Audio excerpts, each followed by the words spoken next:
أنساب الأشراف البلاذري المجلد الخامس. قال: وحدثني عبد الله بن صالح حدثني يحيى بن آدم عن شريك عن ليث عن طاووس عن عبد الله بن عمرو قال: كنت جالسا عند النبي صلى الله عليه وسلم فقال: يطلع عليكم من هذا الفج رجل يموت يوم يموت على غير ملتي. قال: وكنت تركت أبي يلبس ثيابه فخشيت أن يطلع فطلع معاوية.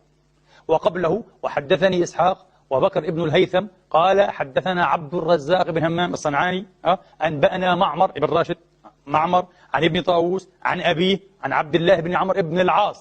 هذا سند قوي جدا. قال: كنت عند النبي صلى الله عليه وسلم فقال: يطلع عليكم من هذا الفج رجل يموت على غير ملتي.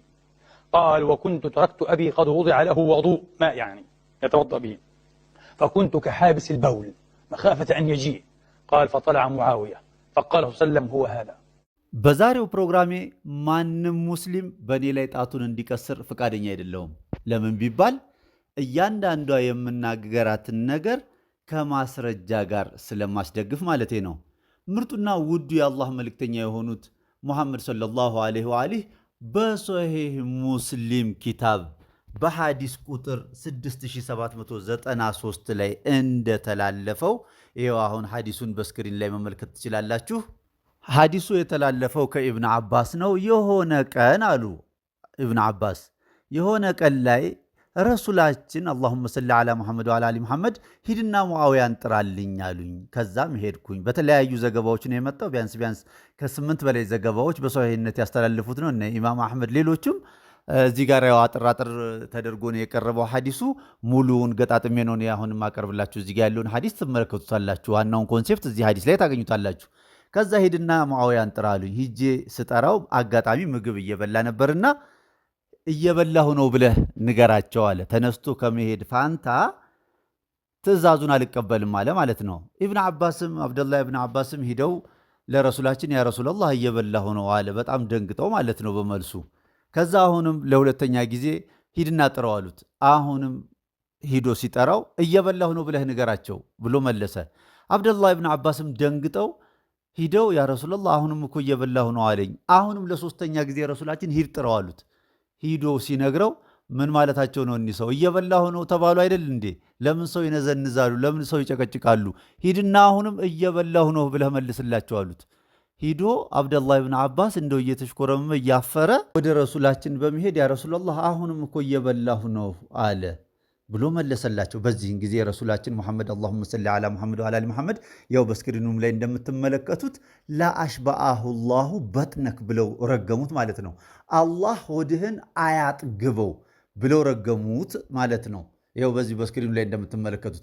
ከዚህ ጊዜ በኋላ እንግዲህ መቼም የሳቸው ዱዓቸውም እርግማናቸውም ተመላሽነት ስለሌለው ተተግባሪ ስለሆነ ሙአዊያ የሚገርማችሁ እስኪሞት ድረስ በትሪ ሙሉ ስጋና ሩዝ የተቀላቀለ ምግብ ይቀርብለት ነበር ይላሉ። በቀን 7 ጊዜ ድረስ ይበላ ነበር ይላሉ። አንድ ቀንም ጠገብኩ ብሎ አያውቅም። በእግሩ ነው አሉ ትሪውን የሚገፋው። ይሄንን እህል አንሱልኝ ሰለቸኝ ይላል እንጂ ጠገብኩ ብሎ አያውቅም። ያው እስኪ እንግዲህ አንድ ሸኻችን ስለ ሙአዊያ ኪሎ የተናገሩትን እስኪ እነሆ ልበላችሁ። كان سيدنا معاوية كان سمينا جدا يعني وزنه 200 كيلو 230 كده يعني وزن يعني مش 130 وبتاع لا ده تخين يعني 200 كيلو أوتوبيس ኤው እንዳያችሁት እንግዲህ ወይም እንደሰማችሁት የሙአዊያ ኪሎ እንግዲህ እንደነገርኳችሁ በቀን 7 ጊዜ ሙሉ ትሪ ሩዝ ከስጋ ጋር ተደባልቆ ይቀርብለታል። ያን ይበላል። ኤው እንደምታዩት ከ230 ኪሎ በላይ ሆኖ ነበረ ሲሞት እንኳን ውፍረቱ ማለት ነው። እስኪ አሁን ደግሞ ሙአዊያ በኢስላም ላይ ነው በኩፍር ላይ ነው የሚሞተው የሚለውን ረሱላችን ሰለላሁ ዐለይሂ ወአሊሂ የተናገሩትን አንድ ሁለት መሻይኾች ያቀረቡትን ሐዲስ እነሆ ልበላችሁና ዝግጅቴን ላጠናቅ።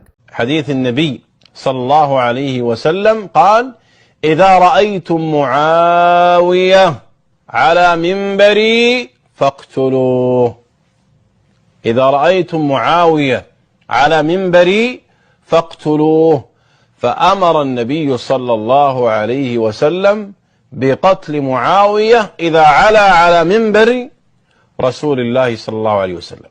እንግዲህ እንደሰማችሁ መቼም አንድ ሙስሊም ረሱላችን ሰለላሁ ዐለይሂ ወአሊህ የኔን ሚንበር ላይ ወጥቶ ካያችሁት ግደሉት አይሉም። በምን አይነት ሁኔታ እንደሞተ እንግዲህ ራሳችሁ ገምቱት። አንድም በሌላ ሐዲስ ዱበይላ በተባለች በሽታ እንደሞተ፣ እቺ ዱበይላ በሽታ ደግሞ ሙናፊቅ የሆኑ ሰሃቦች ብቻ የሚሞቱባት በሽታ እንደሆነች ረሱላችን መናገራቸውን ከዚህ በፊት በለቀኩትም ያ ለራሱ ያወጣቸው 4 የልቅና ማዕረጎች በሚለው ላይ ሄዳችሁ መመልከት ትችላላችሁ። እሱና አምር ኢብኑ አልዓስን ሁሉ በጀሃነም ውስጥ አላህ ቦታ እንዲያዘጋጅላቸው እንደረገሟቸው ከነ ማስረጃው የለቀኩት ቪዲዮ አለ። ወደ ኋላ ሄዳችሁ መለስ ብላችሁ መመልከት ትችላላችሁ። እንግዲህ ይህንኑ ሐዲስ ደግሞ ሙአዊያ ስልጣን ላይ በወጣ ሰዓት እንዴት አድርጎ ተሕሪፍ እንዳደረገው እንዳስቀየረው በስልጣኑ የረሱሉን ንግግር እስኪ ደግሞ አብረን እንመልከት። إذا رأيتم معاوية على منبري فاقتلوه. قال هذا صحيح بشرطهما. طبعا هذا لنا برضو معه إن شاء الله جولة هذا الحديث وحنفهم ليش النبي قال هيك. ولذلك اضطر بعضهم إلى تحريفه فرواه بعضهم فاقبلوه.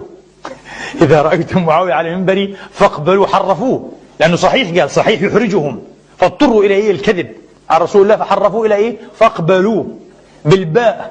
واضطر الناصري الكبير عبد الله ابن أبي داود صاحب السنن، مش هو صاحب السنن، أبوه صاحب السنن، في عندنا أبو داود السجستاني رجل رحمة الله عليه إمام، وعنده ابن منحرف، كان منحرف حتى أخلاقيا، مش حقول لكم اقرأوا ترجمته للأسف، نسأل الله الستر والعافية، منحرف أخلاقيا اسمه عبد الله. على فكرة معظم أعداء أهل البيت في كل زمان عندهم انحرافات أخلاقية، شيء غريب. أعداء أهل البيت انتبهوا، شيء غريب، النواصب. هذا عبد الله بن أبي داود كان منحرفا.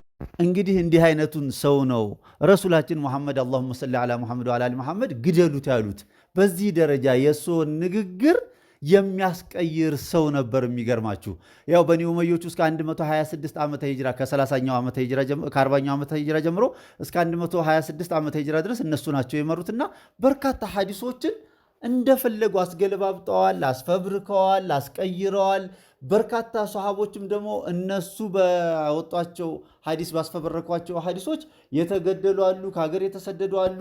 ሌላውን ተውትና ሙአዊያ ስልጣን ላይ በወጣ ጊዜ በተለይ አልይንና አህለል ቤቱን ልብ አድርጉ፣ ፋጢማ፣ ሐሰን፣ ሁሴንን ማለት ነው በየጁምዓ ኹጥባ እንዲረገም ባወጣው አዋጅ ለ60 ዓመታት ሲረገሙ ቆይተው በ99ኛው ዓመተ ሂጅራ ዑመር ኢብኑ አብዱል አዚዝ የተባለው የኡመዊ ኸሊፋ ነው። እሱ በወጣ ጊዜ ነው ይህንን እርግማን እንዲቆም ያስደረገው ይባላል እንጂ ለ60 ዓመታት ያክል በተለይ አልይ የሚለው ስም በስም ተጠቅሶ በየጁምዓ ኹጥባው ላይ እንዲረገም አድርጓል። ረሱላችን ደግሞ ሰለላሁ ዐለይሂ ወአሊሂ በሶሒህ ሙስሊም በቡኻሪ በሁሉም በመጣው ሐዲስ ምን የሚል መጥቷል?